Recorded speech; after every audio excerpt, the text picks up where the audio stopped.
First things first, you always check the oil. Check that there's always enough oil in before you start up the machine. Right, oil has been checked.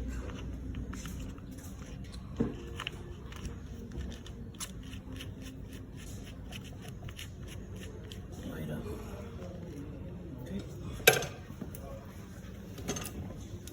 Next up there. So basically, you have to let the machine run for at least about 2 to 3 minutes.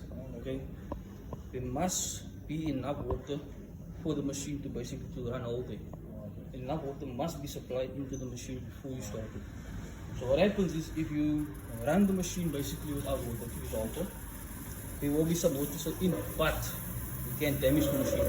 So there must be constant water running in this machine at all times. Okay. So now it will take about like a minute or two for the water to circulate into the pipeline.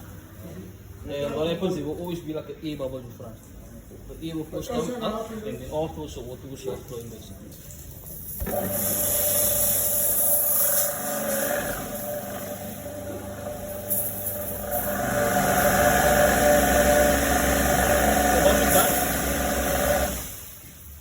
So basically what you do, when you connect it all up, right, the water course run as you saw now, then you switch it on over here, right?